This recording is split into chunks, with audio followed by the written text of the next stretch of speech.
Hag Sameach. No tengo reloj, así que me harán la indicación. Vamos a estudiar, tenemos poco tiempo, vamos a estudiar una parte del concepto Mipenei Tikkun Olam, a causa del Tikkun Olam. Tikkun viene de la palabra takaná, letaken. El verbo letaken quiere decir reparar, corregir. Tikkun Olam es un concepto judío desde el tiempo de la Mishnah, que tiene que ver con la reparación universal. ¿Qué es la Mishnah?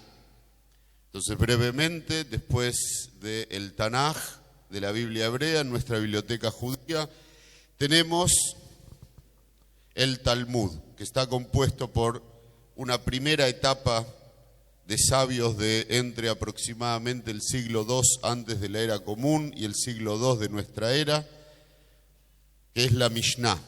Está dividido en 6 órdenes, trabajando 6 columnas de asuntos principales de la vida judía de ese tiempo, y eso está dividido en tratados, y cada tratado está dividido en capítulos, y cada capítulo está dividido en mishnayot o incisos, más bien de modo sintético, en hebreo, generalmente, una recopilación de los dictámenes de los sabios de las diferentes casas de estudio. Entre el siglo II y el siglo VI, VII de nuestra era, se escribe en arameo, en Babilonia o Irak, en las diferentes casas de estudio, las discusiones respecto de esos incisos. Y eso es la Guemará. La Guemará más la Mishnah es el Talmud. Al menos el de Babilonia, hay otro escrito en la tierra de Israel, conocido como el Talmud de Jerusalén, que no se escribió en Jerusalén, sino en el norte, en el Galil. Ahora bien, ¿por qué es fundamental para nosotros estudiar eso? Porque es la fuente del sistema judío de cómo trabajar los textos originarios, que son los textos centrales, que son los textos de la Biblia, pero nosotros no somos bíblicos, sino talmúdicos. Nuestro judaísmo no es bíblico, sino rabínico. Nuestro judaísmo no es el de la Biblia, sino el de la interpretación de la Biblia. ¿Cómo se interpreta la Biblia? Tenemos que ir al Talmud. Nuestras prácticas se originan desde el sistema del Talmud. Aquí tenemos un concepto que es el concepto que aparece en la Mishnah de Tikkun Olam, reparación del mundo. Que quiero que estudiemos una Mishnah y algunos pedacitos de la Guemará para ver cómo funciona este concepto, que no vamos a ver desarrollado ampliamente, sino de modo resumido, no tenemos mucho tiempo. 2 conceptos generales que va a utilizar la Mishnah, uno de los cuales es muy importante para esta fecha, que es Shavuot, es el concepto de Bikurim, o primicias, como figura en Deuteronomio. Aquel que tiene un campo en la tierra de Israel, de las frutas de las 7 especies con que, según la Torá, fue bendecida la tierra de Israel, cuando tiene la nueva cosecha, las primicias las debe poner en una canasta y llevar a Jerusalén como ofrenda. Ese es el primer concepto. Segundo concepto que tenemos que tener claro, según los sabios del Talmud, un judío en la tierra de Israel no debe vender su campo a un no judío. Y si lo hiciera, debe hacer todos los esfuerzos posibles por volver a comprarlo, para que la tierra que ellos entienden como propia y sobre la cual tienen gobierno, siga siendo propia y no pase a manos de otros pueblos. ¿Estamos de acuerdo hasta aquí? Vamos a nuestra Mishnah. Estamos en el Talmud de Babilonia, en el tratado de Gitín, el tratado de divorcio. Hay aquí más fotocopias para el que necesite. En la página 47, lado A. Las hojas en el Talmud tienen lado A y lado B. Estamos en 47A. Las Mishnayot anteriores y por ende también sus Gemarot, los incisos de la Mishnah y la explicación de los sabios del Talmud, ya venían hablando asuntos de Tikkun Olam, reparación del mundo. Y aquí una nueva Mishnah que continúa en esa línea. Matnitim, estudiamos en nuestra Mishnah. A mujer tzadeu leobed kohabim, aquel que vende su campo a uno que sirve a las estrellas. Modo del Talmud después de la censura cristiana de hablar de los no judíos, paganos, los idólatras. No ustedes, no nos quemen en la hoguera. Porque los cristianos también estudiaban el Talmud y como el Talmud era muy severo con los no judíos, los quemaban a la hoguera a todos, a los judíos, al Talmud, etc. Entonces ahora el Talmud empieza a llamarlos, en una nueva edición, idólatras. Ah, no, pero ustedes los cristianos como nosotros, monoteístas, está todo bien. El problema es con los idólatras. Pero entre nosotros, aquí hoy y en secreto, en realidad se refiere a cualquier no judío. Entonces dice nuestra Mishnah, aquel que vende su campo en la tierra de Israel, aclaramos, a mujer tzadeu, leobed kohabim, a un no judío, loquea jumevim mimenu bikurim, compra de él y trae las primicias. Es decir, el no judío es el dueño de un campo en la tierra de Israel porque yo se lo vendí, recae sobre mí la obligación de ir a comprarle las primicias de los frutos que deben ser ofrendados en el templo y debo llevarlas al templo. Y dice la Mishnah, mi penei tikun olam. ¿Por qué hacemos esto? Para reparar el mundo. Muy bien. ¿Se entiende? Ok. Yo no lo entiendo, por eso necesito de Rashi y son las líneas siguientes. No voy a hacer todas las preguntas de qué es lo que no entiendo porque no alcanzan los 20 minutos para hacer todas las preguntas, pero tenemos a Rashi, el exégeta francés, indispensable para entender cuando estudiamos Talmud, que viene a continuación. Y dice Rashi así, la línea siguiente. Argi Garcinan, así debe ser la edición, Lokeach umevi bikurim, toma y trae las primicias. En nuestra Mishnah hay una palabra de más, según Rashi, que es mimenu, de él, y veremos más adelante cómo funciona esto. En Rashi muchas veces aparece en las primeras palabras cuando él cita a la Mishnah o a la Torá, cómo debe editarse. Rashi es anterior a la imprenta, quiere decir el Talmud todavía no se imprimía, es decir, todavía su edición era muy cambiante y él muchas veces indicaba cómo debía escribirse la frase correctamente. Y explica así, Bejol Shana, cada año, Arigli Kachmina Obed Kohabim, debe uno comprar del no judío, Bikuré Perotea, las primicias de sus frutas, Bedamim y Ekarim, con plata cara, con mucho dinero, incluso que me exija sobreprecio. Él me está pidiendo por esos 3 kilos de trigo $2.600. Embromate, le vendiste el campo a un no judío, paga, tenés que llevar los primeros granos de trigo. Un meviam li Yerushalayim, y debe llevarlo a Jerusalén como ofrenda. Próximo Rashi y central para nosotros. Mi penei tikun olam, dijimos en nuestra Mishnah, aquel que vende su campo a un no judío debe comprarle las primicias por tikun olam, por reparación del mundo. No sé cómo el mundo se va a reparar con eso.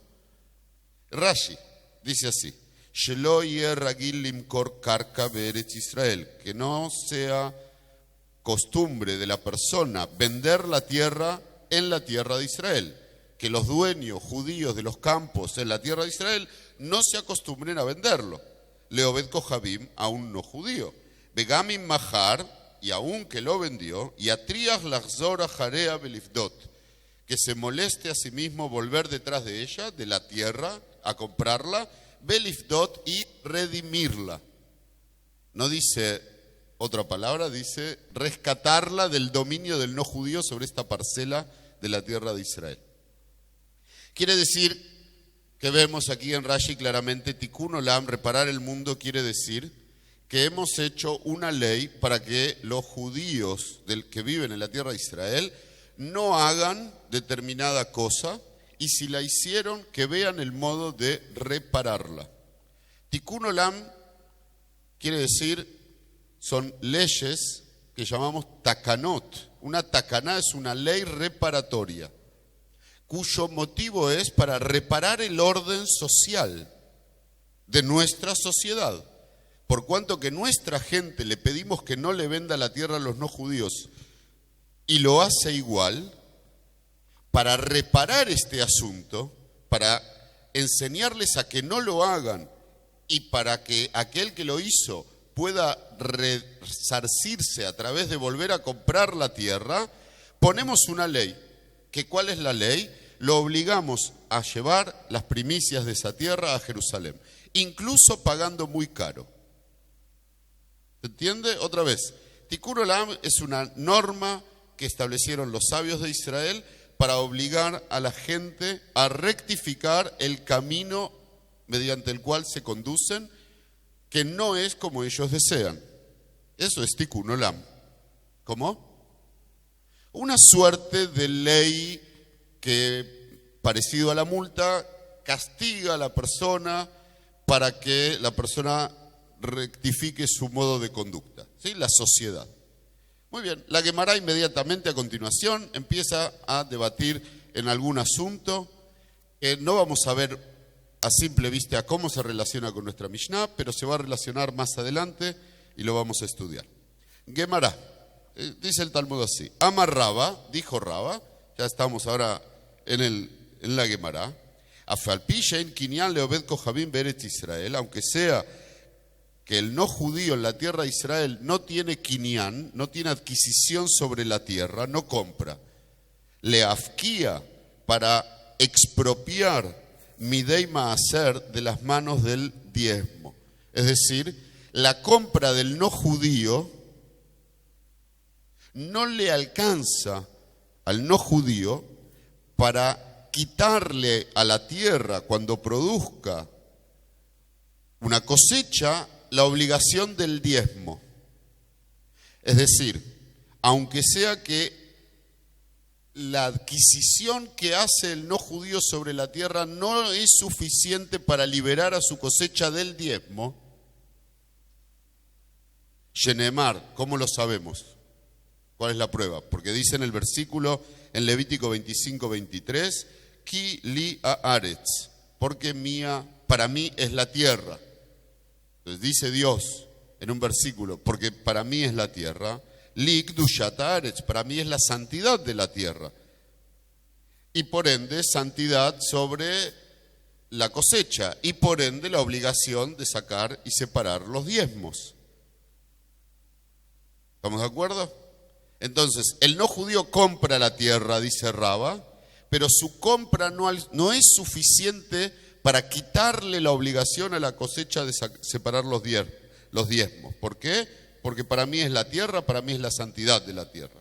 Avaliesh kinyan leobed kohabim beretz Israel, pero sí tiene adquisición, poder de compra el no judío sobre la tierra de Israel, lachforbo borot sijinu mearot, para cavar en ella pozos, zanjas y cuevas. Eso sí puede. ¿Y de dónde sabemos? Shenemar, como dice el versículo en Teilim, en los Salmos, el Salmo 115, en el versículo 16 dice: Ashamaim shamaim la Adonai ve'aretz natan libnei Adam, los cielos son los cielos para Dios y la tierra le dio a los hombres. Bien, primera opinión, Raba. ¿Qué dice Raba? El no judío adquiere la tierra para trabajar en ella.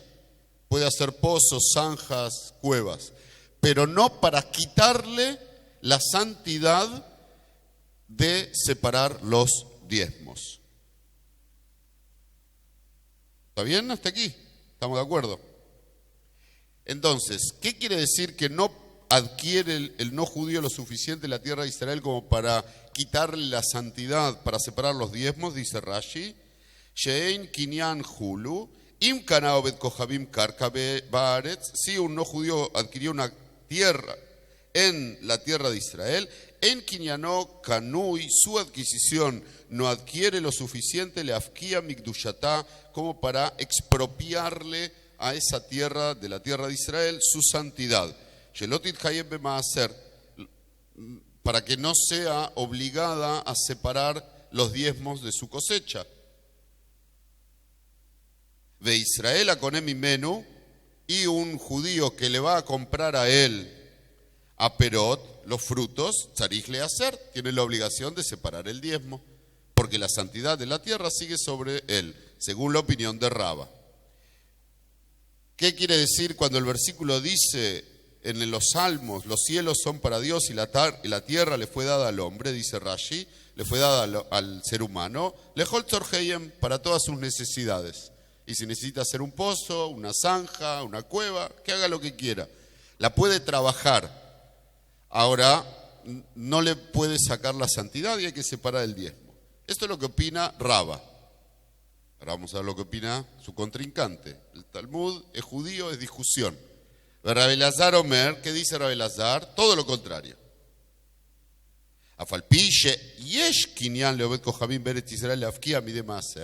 Aunque sí hay adquisición del no judío sobre la tierra de Israel, lo suficiente como para quitarle la santidad, para que no haya que separar los diezmos. ¿De dónde lo sabe él? Sheneemar, porque dice el versículo en el libro de Deuteronomio, en capítulo 12, 17 y en capítulo 14, 23, dice, deganeja, tu cosecha. ¿Qué quiere decir tu cosecha? Velo de gano bet kohabim, y no la cosecha del no judío. Tu cosecha es la que debe traer diezmo.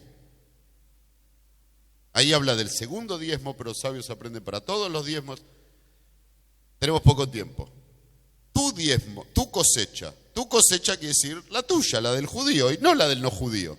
Entonces, si el campo lo vendiste a un no judío, no hay santidad, hay adquisición suficiente como para que no haya santidad sobre la cosecha, y no hay que separar el diezmo.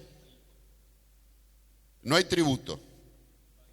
Velot de gano bet kohabim. Aval ein kinyan le bet kohabim, pero no hay adquisición del no judío. Beretz Israel, en la tierra de Israel, lachfor bo borot shihiru mearot, pero él no puede hacer pozos, zanjas ni cuevas. ¿Y de dónde sabe Rabbi Elazar esto? Sheneemar trae su versículo, también del libro de los Salmos, 24:1. La Adonai Haaretz, la tierra es para Dios. Entonces vos no la podés trabajar. Dice exactamente lo mismo que Raba, pero al revés. ¿Se entiende? Perfecto. Y los dos traen pruebas de versículos. Entonces, ¿quién tiene razón? Los dos. Perfecto. Pregunta el Talmud. ¿Estamos bien? ¿Podemos seguir? Pregunta el Talmud. Bemaika mi pligue. ¿En qué están discutiendo? Man sabar de ganeja velo de gano bet kohabim. Un sabio sostiene tu cosecha y no la cosecha del no judío. ¿Ese quién es? Rabbi Elazar, el segundo. Umar Sabar, y el otro sostiene, que entonces es el primero, Raba, diguneja velot diguno bet kohabim. Tu digun y no el digun del no judío. ¿Qué es digun? ¿Quién sabe? Ok. ¿Quién sabe cómo podríamos averiguarlo? Rashi. Entonces vamos a estudiar Rashi, que dice a continuación, digun ha velot digun shelo bet kohabim. Tu digun de ganeja es tu cosecha. Diguneja, ¿qué será? Dice Rashi así. Sheim mirhan, que si hizo el miruach. ¿Qué es miruach?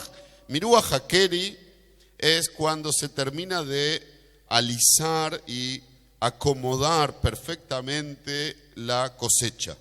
¿Está bien? En el proceso de la cosecha hay un momento en el que están montones de granos o de espigas, no importa, puede ser incluso espigas, y hay un momento en el que después eso se lo acomoda y ya queda como para almacenar en los silos, bien ordenadito. Ese ordenamiento es el final de la cosecha. Estamos ahora en la fiesta de la recolección y los bikurim se traen principalmente en Shavuot. Hay tiempo de traer hasta Sukkot. 1 hora.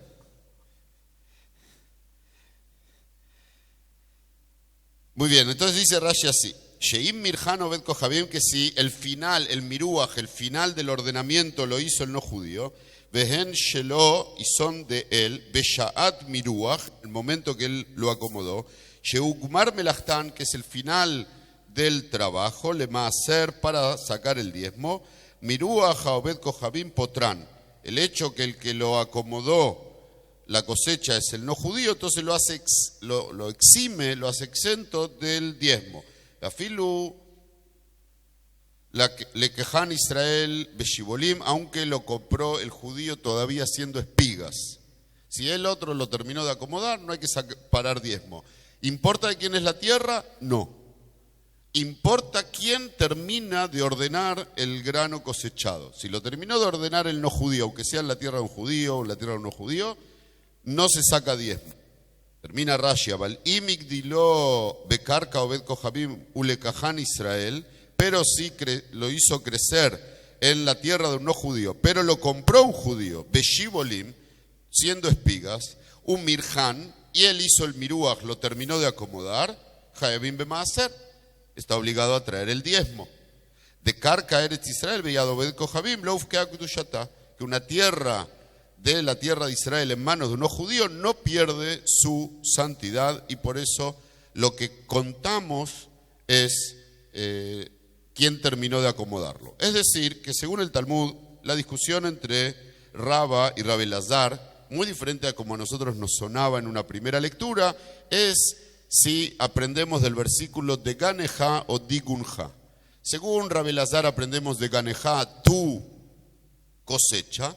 Entonces, va a haber maaser, diezmo, únicamente cuando esté en la tierra de un judío. Y según Rabba, va a ser digunejá, tú acomodar la cosecha, y va a haber diezmo únicamente en el caso que se termine de acomodar la cosecha, ese proceso lo haga un judío. Y si lo hace un no judío, no. Y no importa de quién es la tierra. El Talmud empieza a traer, ahí en el final del 47a, pruebas para uno y para el otro. Pasamos la página 47b y intentan traer una prueba a favor de Rabbi Elazar. ¿Sí? Rabbi Elazar es el segundo, que dice que no sacamos diezmo. ¿Correcto? Que no sacamos diezmo. Y por ende vamos a traer una prueba para él. Y la prueba la vamos a traer justamente de nuestra Mishnah. Y aquí es donde se conecta esta discusión entre Rabba y Rabbi Elazar con nuestra Mishnah. Amar Rabijía bar Abin, dijo Rabijía bar Abin, el hijo de Abin. Tashema, vení y escuchá. A mujer Sadeu leobed kohabim, el que vende su campo a un no judío, lo que a Jumevi bikurim, compra y trae los bikurim, y aquí sí la Gemara lo trae como dice Rashi, mipnei tikuna olam, por tikuna olam. Esta es nuestra Mishnah, ya lo habíamos estudiado. Ahora dice la Gemara, mipnei tikuna olam in midoraita lo. ¿Cuál es la gran prueba? Que ¿por qué tiene que traer las primicias? Por tikuna olam, por reparación universal. Quiere decir, por reparación universal sí las trae, pero midoraita, según la ley de la Torá, no debiera traerlo.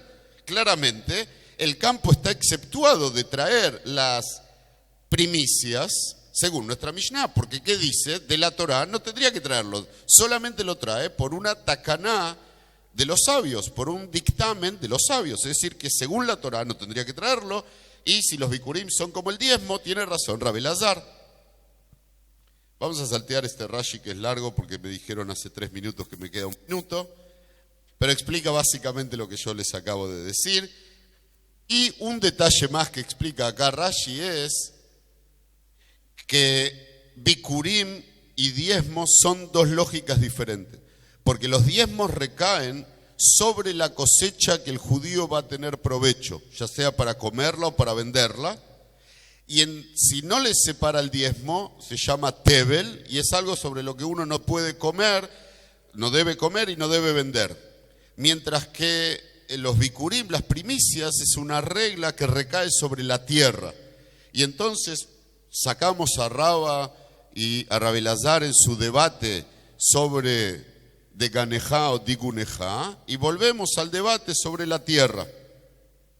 Esta prueba no es tomada por el Talmud y es desechada por Rab Ashi, y acá quería llegar. Ahora empieza la clase. Ahora tengo 20 minutos. Dice el Talmud así en Gitín 47b. Ama Rabashi, dijo Rabashi, Shteta kanotabu. No, ¿sabés por qué es por Tikkun Olam? Y sí es de la Torá, porque hubieron Shtei Takanot, hubieron 2 leyes reparatorias de los sabios. Y voy a leer la Gemara con el Rashi incluido, les queda acá impreso. Ya no lo leemos. Meikara desde un principio, Abum Beiti Midoraita, solían traer las primicias según la Torá. Es decir, nuevamente, si un judío le vende su campo en la tierra de Israel a un no judío, en un principio traía según la ley de la Torá las primicias, las debía comprar al no judío. ¿Y qué pasó?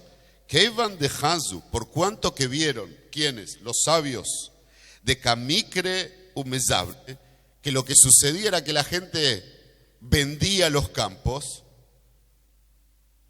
de Sabrei, porque la gente pensaba, Bikdusheteihem Kayamin, en su santidad se mantienen. ¿Por qué? Porque igual me obligan a mí a llevar las primicias. Entonces, ¿cuál es el problema que le vendan mi campo a unos judíos? Igual las primicias las voy a llevar al templo. Quiere decir que la tierra sigue siendo santa. Entonces no hay ningún problema en vender la tierra. Cuando los sabios de Israel vieron que este era el pensamiento de la gente y vendían su campo a los no judíos, ¿qué hicieron? Dice el Talmud, dice Rabashi, Takinu lehu de lo litu. Le hicieron una tacaná a ellos, le pusieron una ley de lo litu que no traigan las primicias. Dijeron, ¿saben qué, muchachos?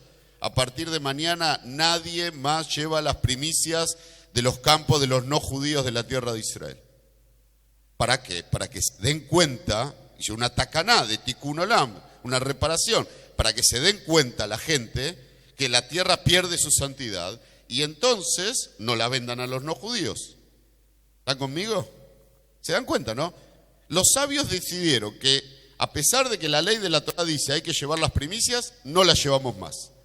¿Por qué? Porque hay que rectificar el modo de vida que está incorrecto. Que Evan de Hazu, pero después pasó el tiempo y por cuanto que vieron, demande los águele que aquel que no le alcanza el dinero y vive en la tierra de Israel, ¿qué hace? Mezabne, lo vende igual el campo. Y dejan el campo en la mano del no judío porque lo vendió en un momento de necesidad. ¿Y para qué lo va a ir a rescatar?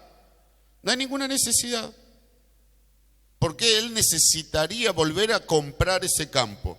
¿Qué pérdida le genera a él que el campo esté en manos de los judíos? Ninguno. Entonces, ¿qué hicieron los sabios? Le generaron una pérdida.